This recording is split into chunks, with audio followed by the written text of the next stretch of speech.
Welcome. So, still on our projects, today we are going to be building rock paper scissors. Okay, very simple rock paper scissors game. Now, in this one, we are not going to be using any external libraries or anything like that. We are just going to make this run from the terminal. Very simple, very easy. Okay, so just sit back, relax, and enjoy.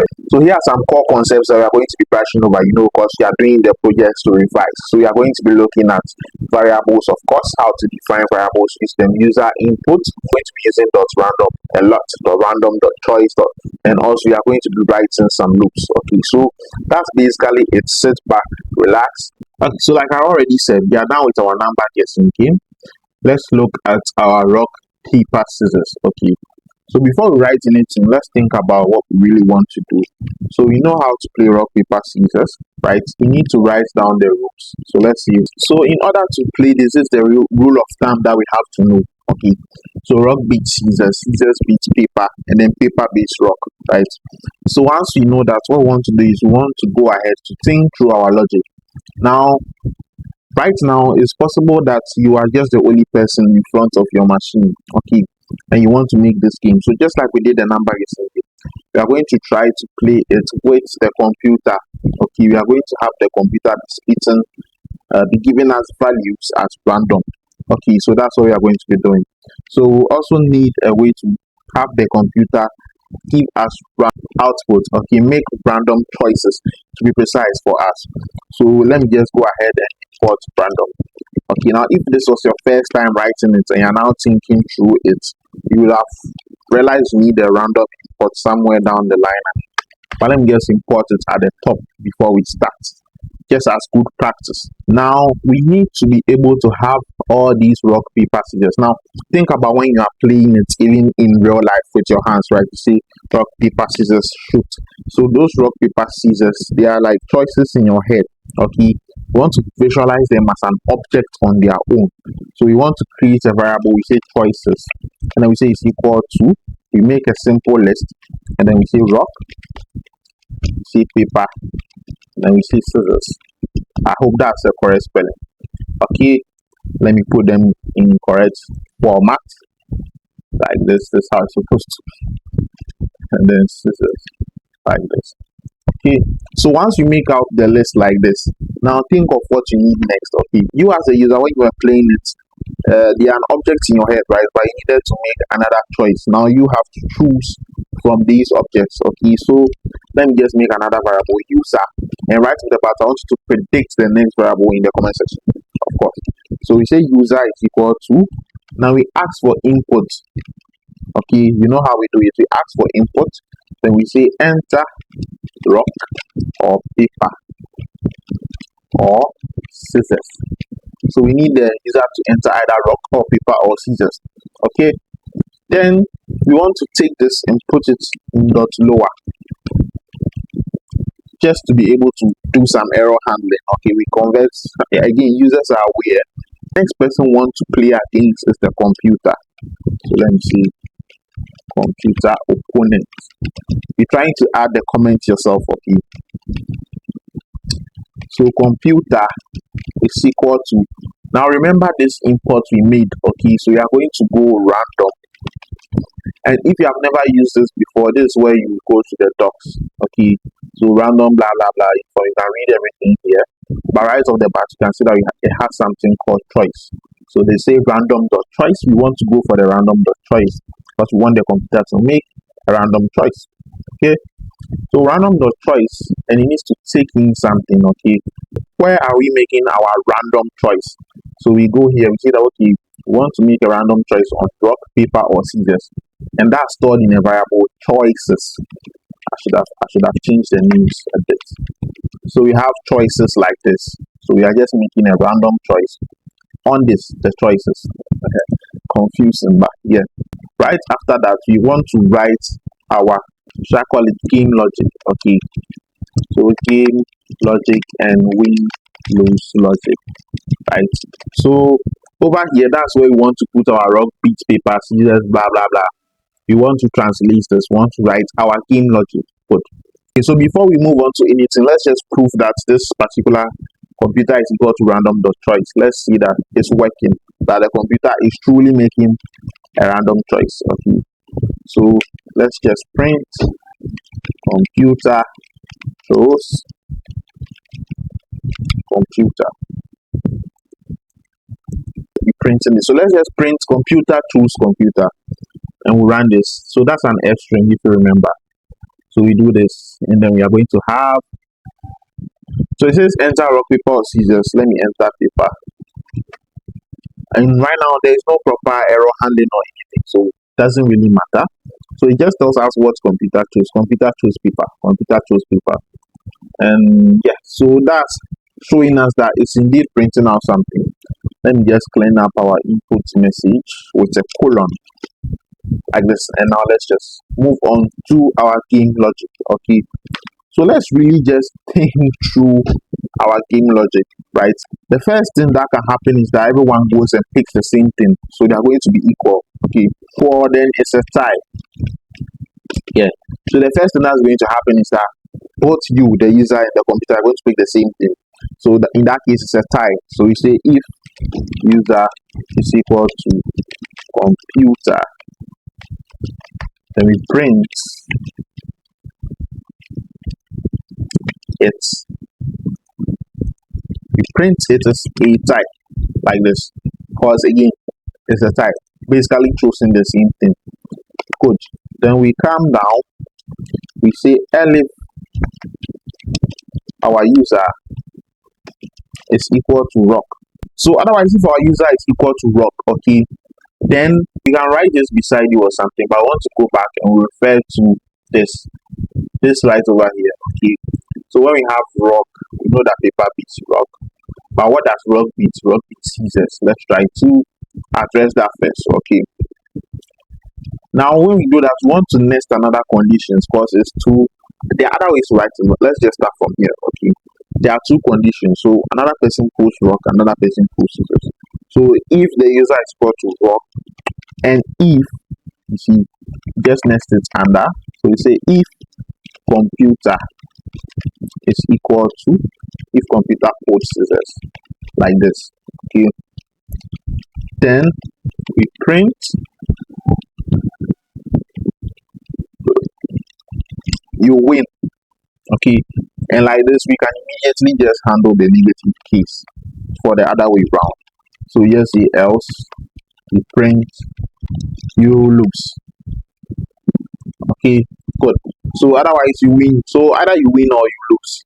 Simple with the rock scissors situation, depending on which one you have drawn. So we just handle the positive case, negative case. Think back to when you were learning like flowcharts and things like that. Either X or Y. Okay, good. So we'll come down and I want to handle the next condition. Let's go back there and then we'll look at paper. Okay, so you see what paper beats rock. So we are going to do the same thing for paper. I hope you are following. At this point, you can pause and write the rest. So paper beats rock. Let's try to do the same for paper. Let me try to copy this. Good.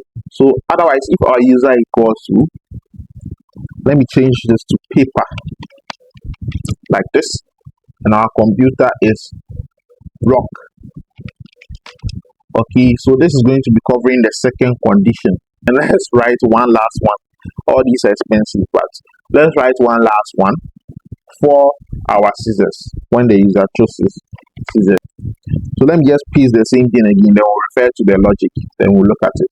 So we come here, we see scissors beats paper. So we are going to do if user is equal to scissors and computer has paper. So scissors and computer has what? They have paper like this. So yes, if user has scissors, computer has paper, they'll win. If it's the other way around or anything else, they are going to lose.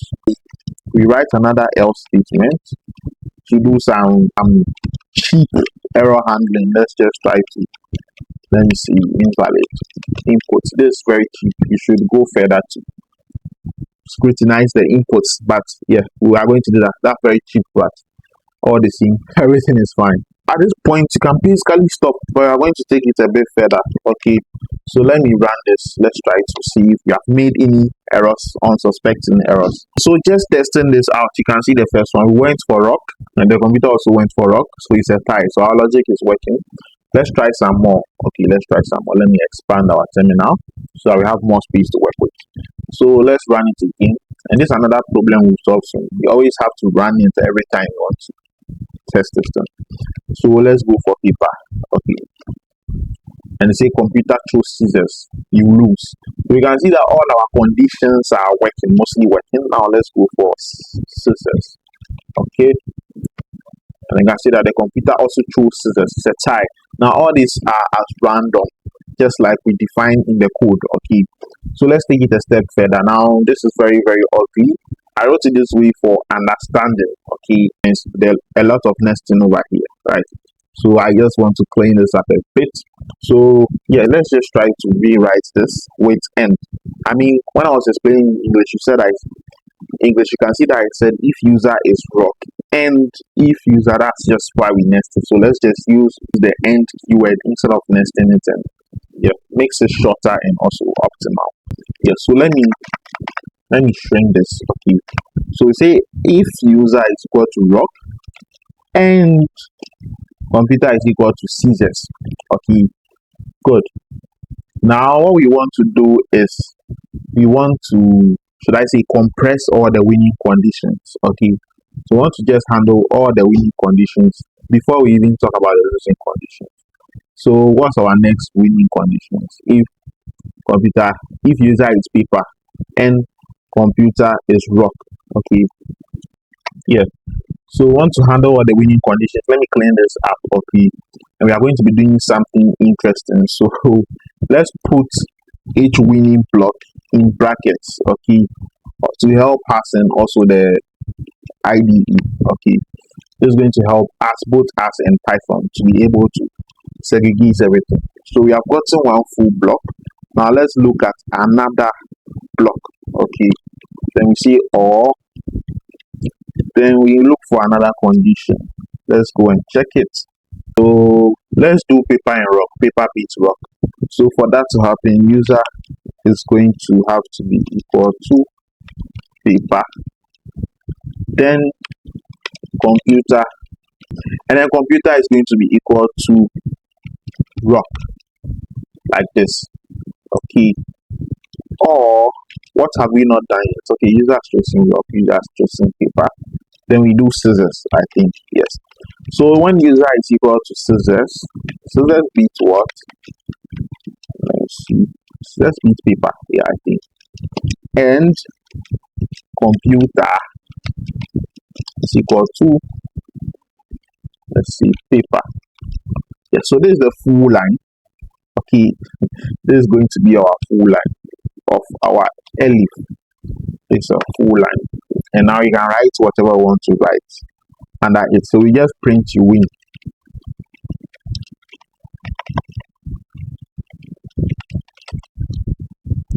So this is what we want to write it to look like. Okay, so like I said, we bundle all the winning conditions, and then we just say that if you get any of that, you win. Otherwise, you literally lost. So just you lose. Okay, so again, you just go through this guide over here. You do for rock, you do for paper, and then you do for scissors, and then you can get the condition like that. So once it looks like this, okay, let's just add an extra step. We still want to check for the invalid input thing. Okay, so if user not in choices, then we just print invalid input or something like that. So we say invalid inputs like this. Good. So you can see you have tested out a bit of a logic point. So paper is a tie, and look for one where I won. So rock paper, I lose, paper beats rock. Let's look for this one again. Rock paper, I lose because paper beats rock. Okay, so everything is looking, yeah, so everything is looking good with our logic right now. Okay, so yeah, basically we could be done, but you realize that anytime we want to test anything, we have to go and then we run. We literally click run, and then we have to do this over and over and over and over again. And they have to pop up, and they have to write what you write over and over again, right? So no, we want to introduce what we call a game loop, just like in the other projects. Okay, so for the game loop, whenever we want to place a game loop, we want to think about what we want to be repeating, hence the word loop. Okay, we want to think of what we want to repeat. Now we look at this over here. what do we want to repeat? So this itself is like a distinctive object. Okay, it's an object on its own that we created. The choices well, not object, but variable on its own. So it's a separate entity, and we do not really want to be. But think of what we want to be repeating when we are doing the game. Okay, you want the user to put their inputs over and over again. You want the computer to make the random choice over and over again. You want the checks to come over and over again. Is it invalid input? Is it a tie? Did they win? Did they lose? All of these we want to happen over and over again. So we come and we say while true like this. Good. And then we want to nest everything under it. So we just hit tab and then we have been able to just tab it like that. Good. So now that we know what we want to repeat, okay, when we run this, it's going to be truly just repeating that. It's going to be spamming it over and over. Like, think about it. So in the number guessing game, we have to make exit conditions and all of that. But no, this one we literally just want the user to play until because of the way rock paper scissors is.